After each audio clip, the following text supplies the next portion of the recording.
Buenas noches. En este recorrido que estamos haciendo por los mejores autores del cine universal, nos vamos a centrar hoy en el director más importante de todo el cine alemán, Fritz Lang.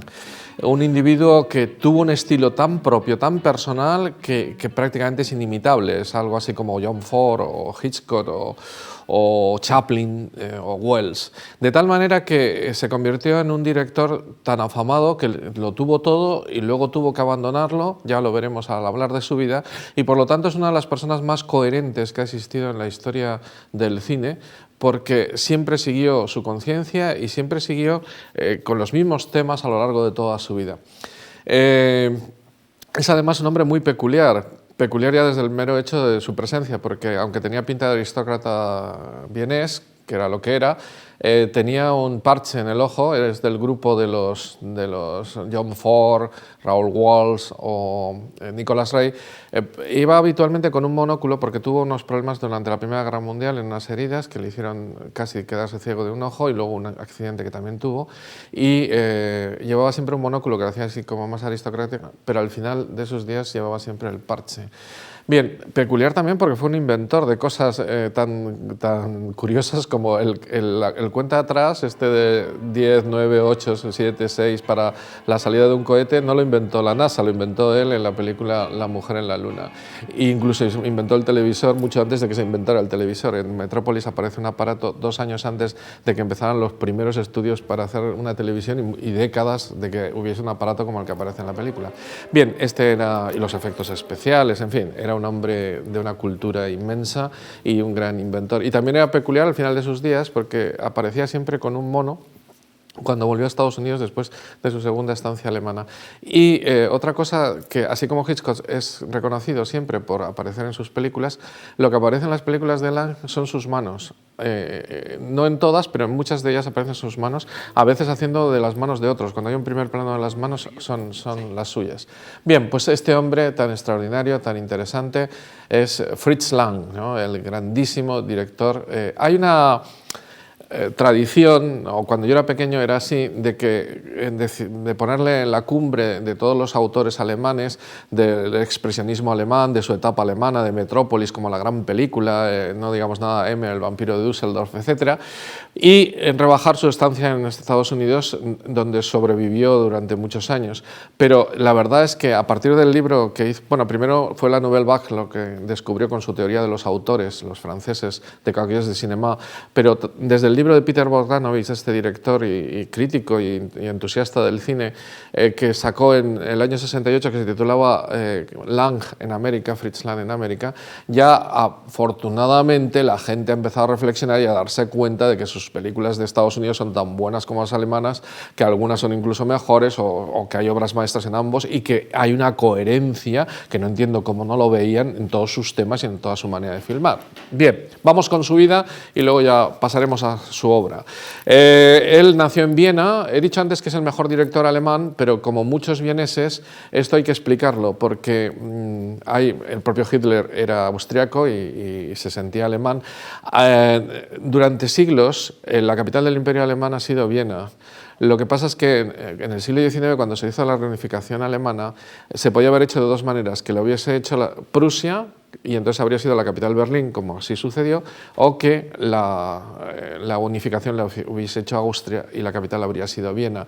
Al hacerla Prusia, Viena se quedó al margen y se buscó, digamos, un imperio austrohúngaro por otras zonas de los mundos eslavos, pero siempre había un sentimiento pangermánico y alemán, que eso fue lo que facilitó el estar ambos en el mismo bando de la Segunda Guerra Mundial, de la Primera Guerra Mundial, perdón, y luego la anexión de Hitler de Austria. Ahora ya es difícil hablar de eso porque la historia personal de Austria ya ha sido tan grande que ahora ya es un poco diferente, ocurre con otros países del mundo. Bien, entonces siempre se habla de ellos como alemanes cuando son anteriores a la Primera Guerra Mundial o incluso a la Segunda.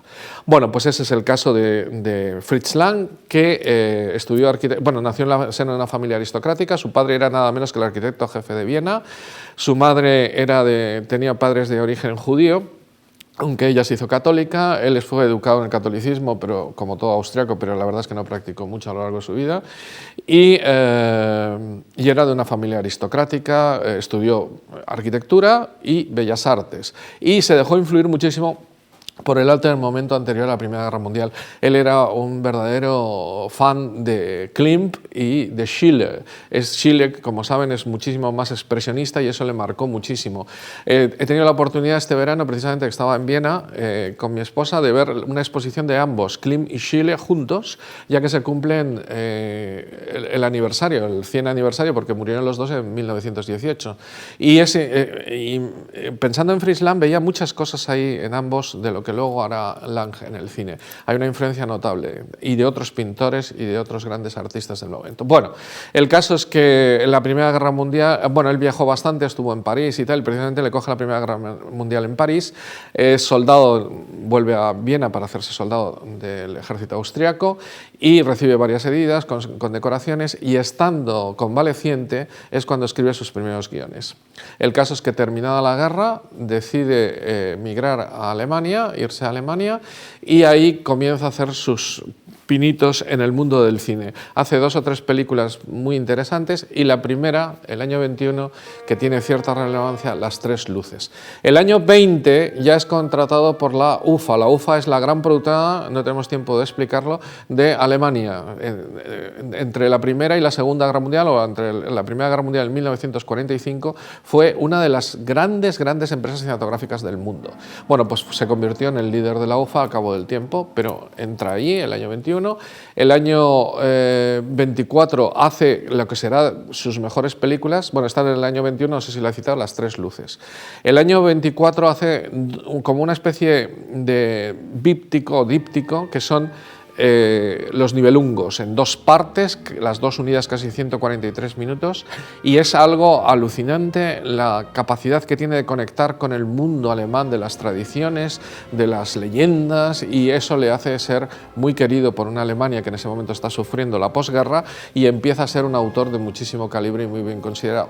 Y ya no digamos nada al hacer el año 27, Metrópolis. Metrópolis fue quizá la película más impactante de los años 20 a nivel internacional. Por su rodaje, por ejemplo, estuvieron Eisenstein, Buñuel y Hitchcock, pasaron por el momento del rodaje. Se le dio todo tipo de dinero, incluso se le pidió a la Paramount y a la Metro que la distribuyeran por América para conseguir más dinero.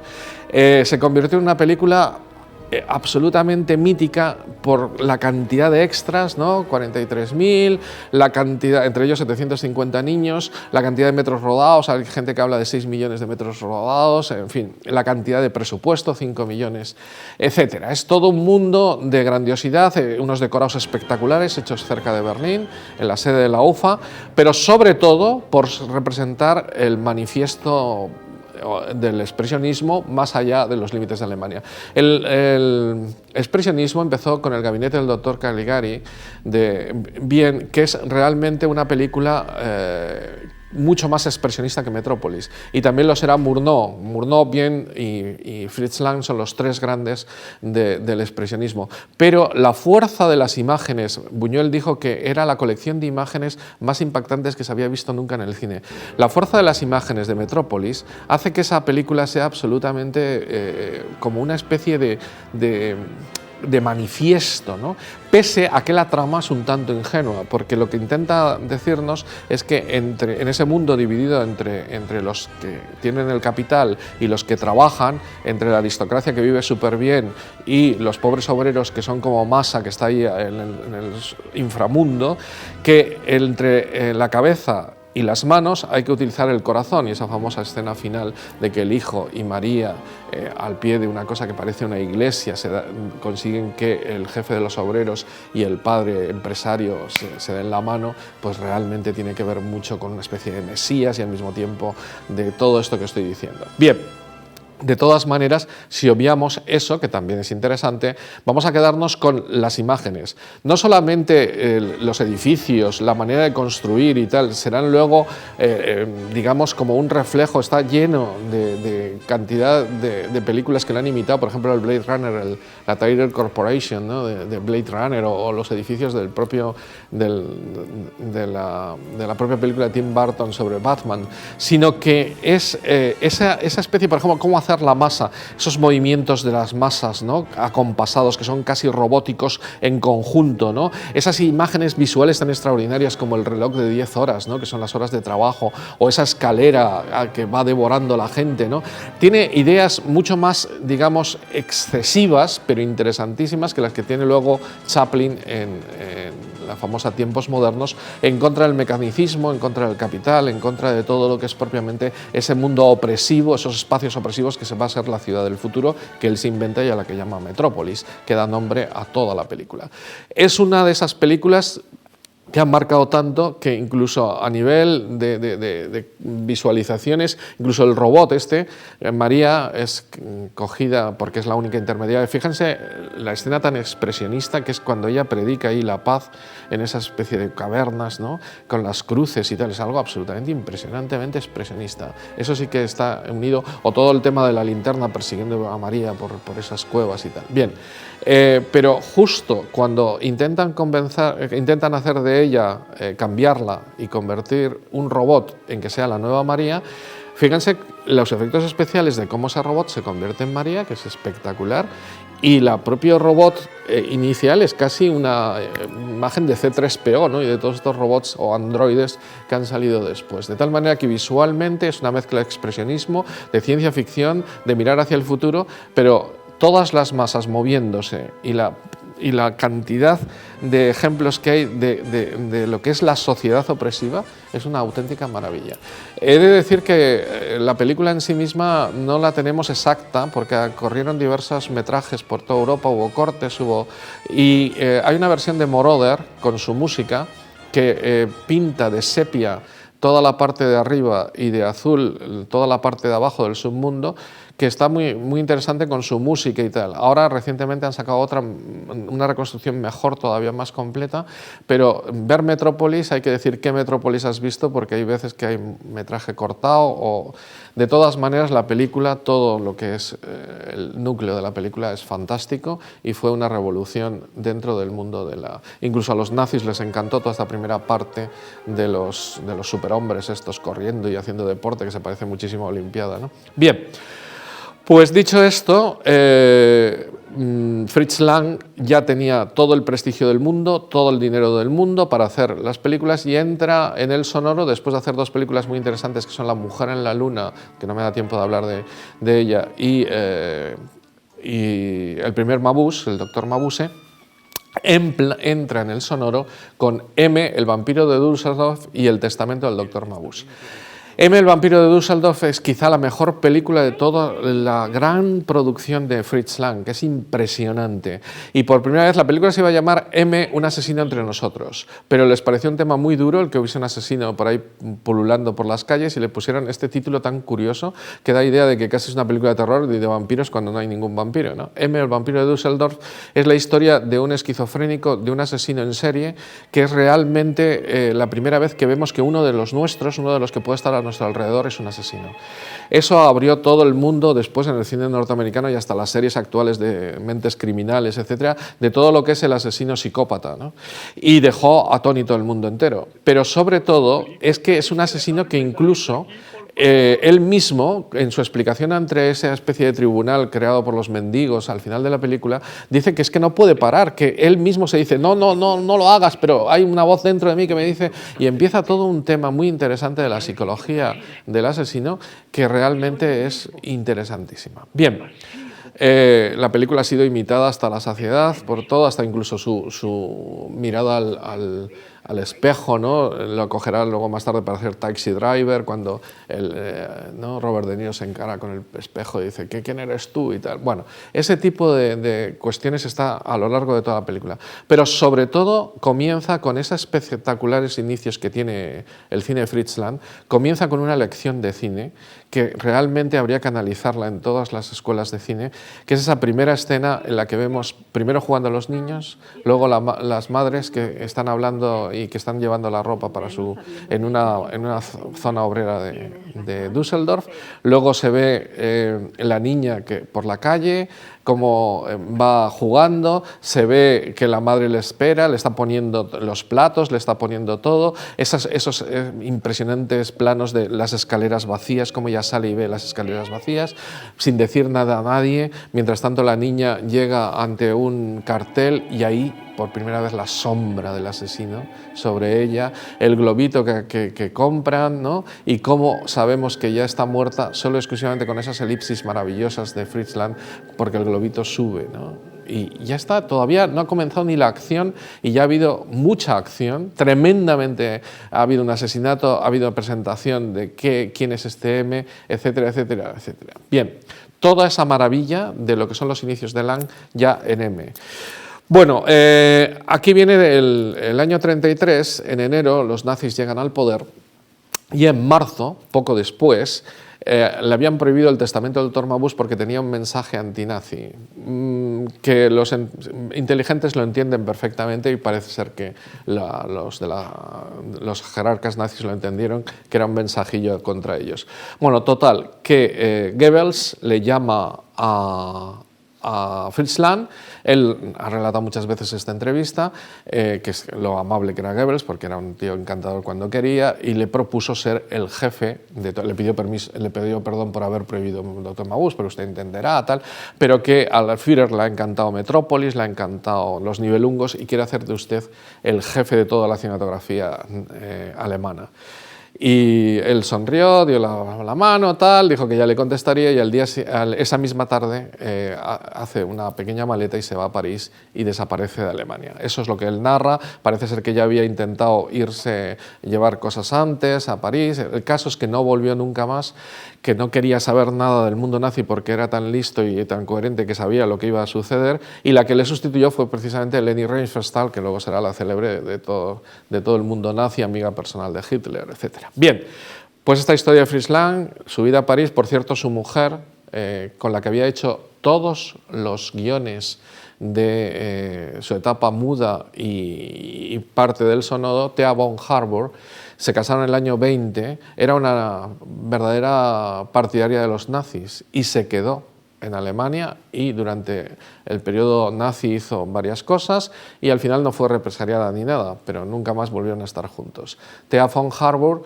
se conocieron precisamente por ese interés que tenía Fritz Lang por el mundo de la India, que no lo llevará a cabo hasta las películas finales de Alemania, las de La tumba india y El tigre de Snapur, y era una guionista de la UFA y hicieron juntos un buen equipo durante toda su etapa alemana.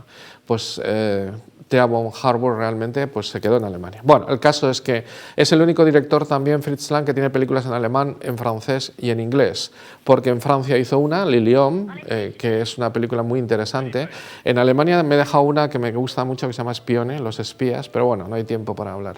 Y en Francia solo hace una, Liliom, y estando en París se da cuenta que tiene que irse a Estados Unidos, porque tampoco está muy seguro en Europa, y se va a Estados Unidos también porque él había estado en Estados Unidos antes.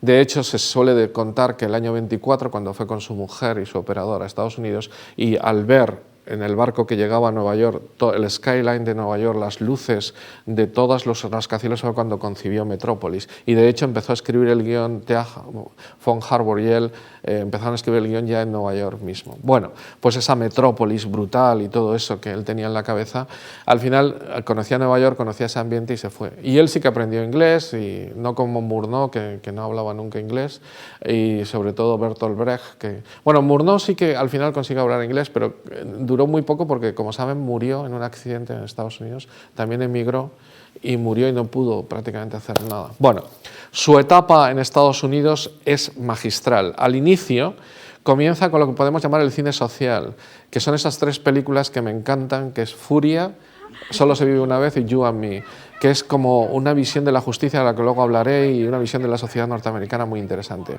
Pero también se dedica a hacer películas antinazis durante el periodo de la Segunda Guerra Mundial e incluso antes ya empieza a hacerlas. Esas 4 películas antinazis son realmente maravillosas. Los verdugos, bueno, la primera de todos es El hombre atrapado. Los verdugos también mueren. El Ministerio del Miedo y Clandestino y Caballero, con Gary Cooper, son prácticamente una tetralogía impresionante sobre lo que es el mundo del nazismo. Y además no hecho por un tío que no ha conocido, sino por un tío que ha conocido en primera mano. O sea, cuando uno está viendo Los verdugos también mueren, que es el asesinato de Heydrich en Praga, está viendo la sociedad de los nazis que él vio y que lo vio en primera persona. Y aunque no sabía nada de por quién había matado a Heydrich y por qué y cómo eso, que lo pueden comparar con la Operación Antropoide, que se estrenó hace un par de años, que es la verdadera historia del comando que mató a Heydrich, etcétera, pero él pues busca ahí una trama interesantísima, y lo que sí es real es la opresión, y la opresión vista por un tío de primerísima mano, y además hecha en un momento que ni siquiera Estados Unidos estaba pendiente de esas cosas, ni sabía cómo estaba eso. Hay alguna de estas películas que está hecha antes de la entrada de Estados Unidos en la guerra. Bueno, pues este es el tema de estos años. Luego es un especialista de cine negro, tiene dos de las películas con la pareja Joan Bennett y Edward G. Robinson, que son las mejores. Yo creo que es La mujer del cuadro y Perversidad, que es una pasada. Películas de difícil encuadramiento como Encuentro en la noche, o como Gardenia Azul, o como Secreto tras la puerta, que son maravillosas, donde se ve todo su arte. Y luego aplica todo lo que él lleva dentro a los encargos que le van dando. Tiene una película bélica que para mí es la peor que tiene, pero aún así tiene cosillas languianas, que es Los guerrilleros en Filipinas. Pero tiene, por ejemplo, los tres westerns, tiene dos encargos que son muy conocidos, ¿no? El regreso de Frank James y Western Union, que aquí se llamó Espíritu de Conquista, pero tiene un western tan absolutamente personal como Encubridora, con Marlene Dietrich y Mel Ferrer y todo esto, que dices, y George Kennedy, que es realmente fabuloso. De hecho, anticipa con esa canción tan bonita, Chacalac, ¿no? Que La Rueda de la Fortuna se iba a llamar la película, pero como ese instrumento, el Chacalac que es la canción de toda la película, no se conocía en Europa, pues la productora le cambió el nombre por Rancho Notorious, y aquí en España fue Encubridora. Bueno, pues eso fue Howard Hughes, que lo intentó meter. Bueno, pues el caso es que en esa película antecede una cosa que ya cogerá uno de sus discípulos, Fred Zinnemann, también austriaco como él, como Otto Preminger. Hay un montón de austriacos emigrados, pero todos estos hicieron solo producción en Estados Unidos. A lo que iba, Fred Zinnemann lo imitará en Solo ante el peligro, que es una canción que está durante toda la película y que es la clave de esa película, ¿no? Eso está en Encubridora. Luego hizo incluso, le dio tiempo a hacer una de las mejores películas de aventuras, ¿no? La famosa Los contrabandistas de Moonfleet, y es uno de esos personajes que ha llenado pues todo el cine norteamericano, terminando, digamos entre comillas, terminando al mismo tiempo que Moonfleet, con tres películas alucinantes: Deseos humanos, Mientras Nueva York duerme, y Los sobornados. Lo he dicho primero, Los sobornados, bueno, es igual, todas en los años 50, y es tres películas que no solamente son la cumbre del cine negro, sino de muchísimas otras cosas. La lucha del poder de Mientras Nueva York duerme. Desde luego, Los sobornados es la mejor de todas ellas. Deseos humanos también es impresionante. Bien, y al final, el año 56, decide volver a Alemania, ya que se ha encontrado que ya ha acabado la guerra, ya está todo, pensando encontrarse con ese mundo intelectual espectacular que encontró en el periodo de entreguerras. Pero llega a Alemania y se encuentra en un mundo totalmente distinto. La decepción es notable. Hace dos películas de aventura sobre el mundo de la India, que son como un díptico también, El tigre de Snapur y La tumba india, que son una maravilla, pero que no son entendidos por los alemanes, que además ese tipo de películas en ese momento no les interesaba.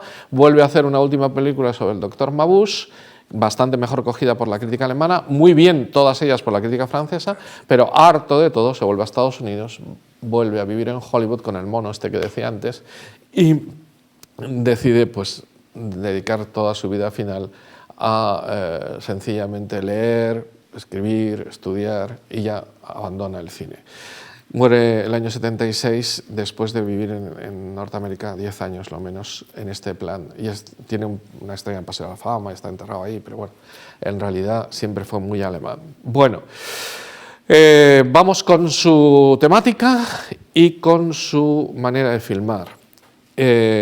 Su temática es interesantísima porque realmente trabaja la sociedad de tal modo que ya desde el inicio, bueno, he hablado antes del inicio de M, pero es que sus inicios son prodigiosos. O sea, es que nunca he visto empezar las películas tan bien como Fritz Lang. De hecho, fíjense ustedes, el inicio de Los sobornados, con el suicidio, la pistola, tal, el inicio de Encubridora, sin que nadie hable nada, ya vemos el robo a esta tienda y cómo viola, entre comillas, siempre elíptico, ¿no? Viola y asesina a la novia del protagonista. Prácticamente con esas, como en M, ¿no? Todo elíptico y fabuloso y con unas imágenes, gritos, primero la mano ensangrentada, etc. Bien, y mientras Nueva York duerme, otro asesino mata antes de que salgan las letras, que esta es una de las cosas también inventadas por el propio Fritz Lang, que hay una escena que ahora ya todas las series lo hacen, ¿no? Una escena antes para cautivar a todo el público y tenerle ya en esto, y después en vilo, y justo después salen las letras. Por cierto, siempre en las películas de Murnau, de Fritz Lang, el tema de que no se sabe quién es el asesino es falso, o sea, se sabe desde el primer momento, o sea, no hay suspense ninguno, aunque Hitchcock cogería muchísimas cosas por ejemplo, el inicio de El testamento del doctor Mabuse, con todos esos, la cámara recorriendo una estancia en la que los objetos se mueven, como si hubiese un terremoto, se mueven un poquillo, hasta que vemos a un individuo ahí escondido, es súper hitchcockiano.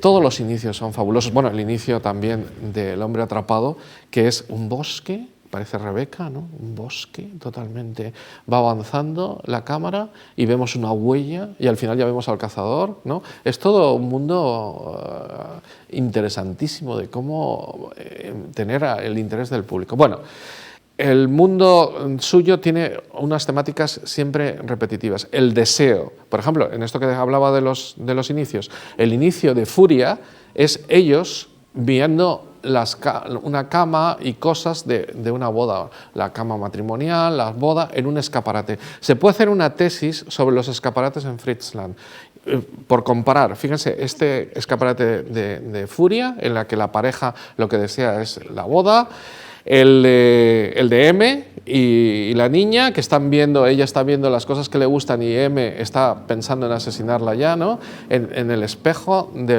se reflejan en el cristal del escaparate, el escaparate de la mujer del cuadro, cuando Edward G. Robinson ve por primera vez el cuadro de Joan Bennett, los escaparates, o sea, el escaparate mismo de Solamente se vive una vez, cuando ella está desesperada, ve el escaparate y ve por primera vez una pistola y desea ya coger la pistola esa, ¿no? En un escaparate. Bueno, los escaparates es como los porches en Ford, en fin, se podían hacer unos estudios fabulosos. Bien, el deseo y luego la fatalidad. La fatalidad, o sea, es tremendo en las películas de Lang, la fatalidad, ¿no? El mal augurio, es todo.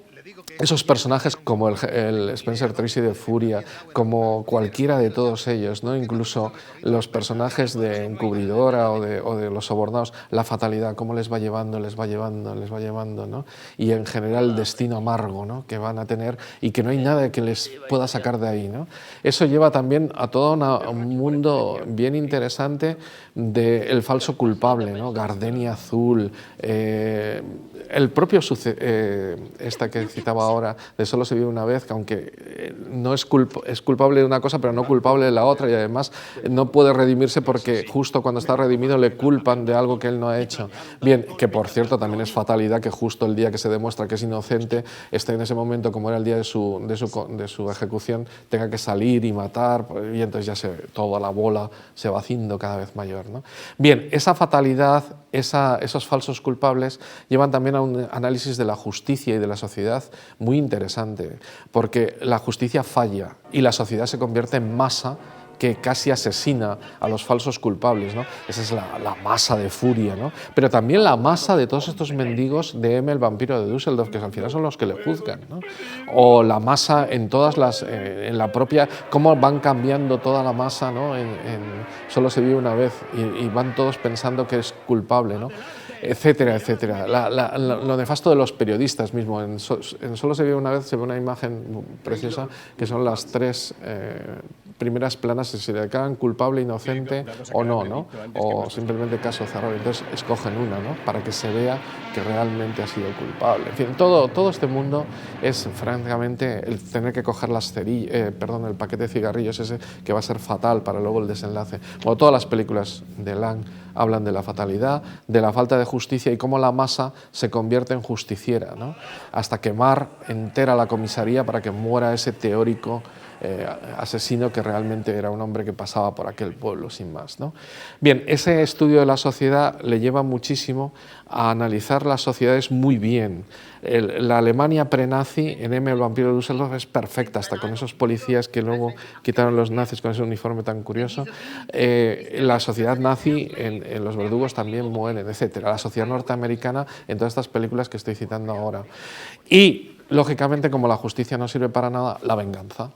Hay dos personajes que en dos mundos totalmente distintos se parecen muchísimo. El O'Banion de los sobornados, al que como han matado a su mujer se va a vengar, y el de Encubridora, el George Kennedy de Encubridora, que como han asesinado a su novia en los primeros fotogramas, lo único que desea es vengarse. Y los dos actorazos ponen unas caras siempre de angustia y de venganza tremenda.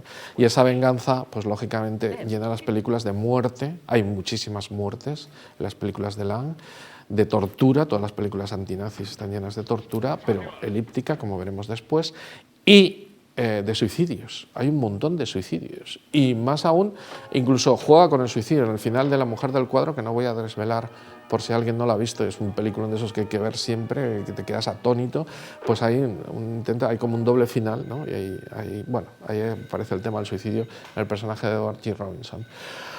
Bueno, pues esto nos lleva a cómo filma todo eso, cómo filma esta maravilla de mundo en el que las mujeres están presas de esos tres Ds, ¿no? El deseo, el dinero, el destino, ¿no? Son prisioneras de esas tres Ds, donde son mujeres muy fuertes, donde pues aparecen personajes, no sé, como la Joan Bennett o la Gloria Graham o la Marlene Dietrich de Encubridora, siempre actrices interesantísimas. Incluso Anna Lee, la actriz de John Ford, nunca ha trabajado tan bien, yo creo, como en Los verdugos también lloran, le saca cantidad de cosas, y eso que es una mujer fordiana de estas fuertes de Ford. Y los hombres siempre pues pesimistas, casi esquizoides en algunos casos, tremendamente vengadores, en una sociedad que no les entiende. Bueno, pues todo eso lo narra del siguiente modo, con muchísimos claroscuros. Él es el campeón del expresionismo junto con Bourdieu, bien, como hemos dicho, y todo lo que aprendió en el expresionismo y todo lo que aplicó en Alemania lo sigue aplicando en Estados Unidos, y es espectacular sus luces, sus sombras, no solamente en escenas como enteritas como la de M, ¿no? Es el juicio final. No, por ejemplo, fíjense en películas que no he citado todavía, por ir citando todas, ¿no? En El Ministerio del Miedo, cómo esa especie de reunión espiritista, y cuando suena el disparo, cómo se enciende como una especie de flash que ha producido el disparo, luego se encienden las luces, cómo va manejando las luces y los oscuros ahí. O, por ejemplo, en Secreto tras la puerta, cuando ella va con la linterna intentando ver qué hay detrás de esa puerta, en ese cuarto, y es todo un mundo de claroscuros con la linterna, imitado después hasta la saciedad. El mundo del claroscuro, de la niebla, cuando él intenta huir, ¿no? Solamente se vive una vez. La niebla, ¿no? Como esa niebla que envuelve todo, tan típica, que hace que todos sean grises, ¿no? Bueno, pues eso es Fritz Lang en estado puro. Como también lo que he dicho antes, las elipsis, ¿no? Es impresionante cómo maneja la elipsis, o sea, cómo te enteras de todo si eres medianamente inteligente y si has visto unas ciertas películas, y sin embargo no te dice casi nada, ¿no? A mí me encanta cómo maneja la tortura. Por ejemplo, en todas las películas aparece bastante la tortura. En las películas nazis hay una escena de Los verdugos también mueren, que simplemente están las dos mujeres ahí en una bodega y aparece un nazi de estos de la Gestapo con un latiguillo aquí a la derecha o a la izquierda, ya no me acuerdo, la lleva en la mano, y solamente, ya no se ve nada más, ¿no? Pero en la peor película que para mí de Lang, que es Los guerrilleros en Filipinas, tiene también una elipsis similar. Trincan al marido de la protagonista y la protagonista se le ve que chilla y tal, y que mientras los japoneses le van a torturar a su marido, no se ve nada más que al día siguiente se le ve a ella vestida de viuda con otra que también va a su lado vestida de viuda y caminando hacia la iglesia, parece ser en el entierro de su marido, que debió ser torturado hasta la muerte. Bueno, todo eso, y a veces empleando objetos. Me encanta de Los verdugos también mueren, que hay un momento en que la pobre verdulera, que fue la que vio un poco al asesino y todo esto, le están interrogando y no se puede agarrar a la silla, está de pie porque la parte de arriba del respaldo se rompe, ¿no? Y se va rompiendo 2 o 3 veces. Eso es casi más trágico y más tremendo que la propia tortura en sí misma, ¿no? Porque es no solo tortura psicológica, sino al propio tiempo darte cuenta de lo que puede ser, lo de sugerir, ¿no? Las sugerencias. Bueno, estas elipsis son maravillosas y ya no digamos nada cuando las concadena, ¿no? A mí me hace mucha gracia esa concatenación que tiene de elipsis. En el interrogatorio los verdugos también mueren. Interrogan a todos los sospechosos y a cada uno le hace una pregunta, pero no la contesta él, sino que la contesta el siguiente. Y la va contestando el siguiente. Es un concadenado bien bonito. Y a veces lo que hace es lo contrario, que es en un único plano o en una única escena centrar todo, como cuando descubren al asesino de verdad y entonces ella, para hacer ver que es su amante, se ha quitado la ropa y tal, porque todo esto no lo hemos visto, pero entran los nazis, ¡buah! Y entonces se le ve a ella en combinación intentándose tapar con esa sensación de humillación, ¿no? Cogida infraganti, además una chica que no estaba haciendo nada, y el otro, en fin, es toda una sensación absolutamente de que te está diciendo todo sin necesidad de demasiadas cosas. Bien, pues ese es el gran tema de las elipsis. Luego los objetos, a mí me encanta cómo maneja los objetos, hay muchísimos objetos de detalle, muchísimos, fíjense los cuadros, los cuadros también, pero sobre todo los cristales, los espejos, que es espectacular, los relojes que marcan casi todas sus películas, o algunas lo une, ¿no? Por ejemplo, el espejo y el reloj que hay en Secreto tras la puerta, cuando Joan Bennett está ahí intentando decidir si mira o no mira y lleva la llave en la mano, ¿no? Todo eso, la llave también, otro detalle. Y va haciendo tal cosa con los objetos, eso que decía del respaldo, que es espectacular, o sea, cómo maneja los objetos. Incluso para bien, hay una cosa que me hace gracia en Los sobornados, que Garci lo resaltaba en su programa, que es que el filete que se toman es al principio en la cocina de su casa de O'Banion, parece un filete de verdad que te dan ganas de comerlo. Bueno, y eso que es en blanco y negro y tal. Bueno, lo más interesante de los objetos es también los insertos de los objetos, lo que se llama el arma de Chekhov en teatro, ¿no? Que es que tú no puedes sacar un arma en el primer acto que no vaya a ser utilizada, sobre todo si está cargada a lo largo de la película. Bueno, pues fíjense que antes de tirarle el café a la cara a Gloria Graham, Lee Marvin, ¿no? Antes se ha visto el café. Antes de que se suicide, no sé qué, se ha visto la pistola. Antes que siempre hay un inserto del objeto que va a producir una cosa unos cuantos fotogramas después. Y los objetivos. ¿Cómo filma eso con los objetivos? Habitualmente con unos primerísimos planos, fíjense los primeros planos de todos los jueces de M, o de Spencer Tracy, o de Henry Fonda en estas películas que he citado antes, o los primeros planos de todos y cada uno de los personajes que van apareciendo, a veces en retahíla, ¿no? Es espectacular. Pero a veces emplea, porque no me da tiempo ya de hablar más, emplea una cosa curiosísima, que es, fíjense en el final de Sucedió, siempre estoy diciendo Sucedió, solo se vive una vez, que el rifle que le va a matar por la espalda, se ve la imagen sería un primer plano del objetivo del rifle, pero realmente es un plano larguísimo porque el que está viendo es y además da una sensación fílmica de que no se va a escapar porque tiene el objetivo en su espalda. Bien, todo esto nos lleva también a los espacios, porque al ser arquitecto era un estudioso de los espacios y a veces los hace tan triviales o los sintetiza tanto como el Nueva York de Mientras Nueva York duerme, cuando sale el edificio ese en la lucha del poder de los periodistas, ¿no? Que es la redacción del periódico, aparece una K, que además recuerda a Ciudadano Kane, la gran película sobre el periodismo, ¿no? en el que parece el edificio parece una maquetilla de 3 al cuarto, en general sintetiza muchísimo. Pero me estoy refiriendo no solo a esos espacios opresivos como el que luego lo imitaría Ford en El delator, Y además también el personaje del ciego es interesantísimo, la influencia de la sombra del ángel es súper alargada, incluso en gente como Hitchcock y Ford, ¿no? Pero en el NM, cuando el juicio final son espacios opresivos, pero fíjense en espacios muy normales. Miren los pisos, por ejemplo, de La mujer del cuadro, que lo vemos desde todos los ámbitos, un piso diáfano, bonito, luminoso, y lo mismo el piso de Mientras Nueva York duerme, de Gloria Graham, ¿no? Cómo está todo tan bien filmado. Y al mismo tiempo, no sé, espacios como los bares, las barras de los bares, el bar que hay en Los Sobornados o el bar que hay en Mientras Nueva York duermen, unos semisótanos, unos sótanos ahí, y las conversaciones que hay en esos bares, en esas barras, porque son las barras del bar. Bien, todo eso es interesantísimo y realmente prodigioso, y no me da tiempo de hablar mucho más. Sí me gustaría decir dos últimas cosas. Una, las metáforas. Su cine está lleno de metáforas, solo voy a decir una por el tiempo, que son esas ranas y el amor, solo se vive una vez, esa maravilla de metáfora que engloba toda la película, o cuando consigue todo esto que estoy relatando hacerlo en una única escena, esa escena de los verdugos siempre mueren, también mueren, perdón, en la que el padre, que por el tema que se ve clarísimo, por el tema del destino, va a tener que morir. La hija, que está con él en la celda en su último momento, aunque luego veremos que no es su último momento, pero bueno, ahí está en el último momento teórico, le está redactando una carta para que su hijo, que es más jovencito, sepa el testamento de su padre, y las cosas que le está diciendo ahí son maravillosas. Ella va escribiendo, él va diciendo en unos primeros planos, tal, y mientras tanto el sonido, cosa de la que no hemos podido hablar, lo que nos está dando ideas de que fuera ha llegado el camión que se lo va a llevar para fusilar, etcétera, etcétera, etcétera.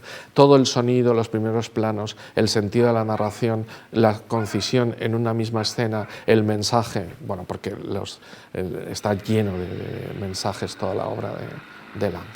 Bueno, para terminar, pese a que en esa etapa americana tuvo que estar de aquí para allá aceptando encargos, no aceptando, cambiando de productora, consiguió rodar con los mejores del mundo, o sea, desde Tyrone Power a Gary Cooper, desde Spencer Tracy a Henry Fonda, llegó hasta Marilyn Monroe, apareció en una de sus películas, desde Marlene Dietrich a Joan Bennett, etcétera. Tiene todos los grandes actores llegaron a trabajar, Glenn Ford, no digamos nada, Edward G. Robinson, al cual le saca lo mejor. Pero vamos con la última cosa, que es en la película de Godard del año 63, y voy a terminar con ello, que se llama El desprecio. Lo que hace Godard, este director de la Nouvelle Vague, es nada menos que dedicarle una escena a Fritz Lang. Y en ese momento el escritor, protagonista de la película, va con su mujer, que es Brigitte Bardot, y se encuentra con un personaje por la calle, y este personaje por la calle, que lo hemos visto antes, va avanzando, y es Fritz Lang. Y le hablan de que ha visto Encubridora, y él dice que le gustaría muchísimo más, le gusta mucho más M, y tienen ahí una conversación en la que se denota esa maravilla. Luego Godard le haría una película de entrevistas a Fritz Lang, esa maravilla de reverencia que ya tuvo la Nouvelle Vague con él, de tal manera que hicieron de él un mito del cine de autor que se lo merece con todas las letras grandes. Y recientemente, el año 2016, han hecho una película en Alemania que no se ha estrenado en España sobre él y el rodaje de M, el vampiro de Düsseldorf, que realmente es quizá su obra maestra dentro de una pléyade de obras maestras y dentro de ese mundo que creó, el mundo del expresionismo, el mundo del cine negro y otros muchos mundos a los que no me he podido acercar, y que es uno de los grandes genios de la historia del cine.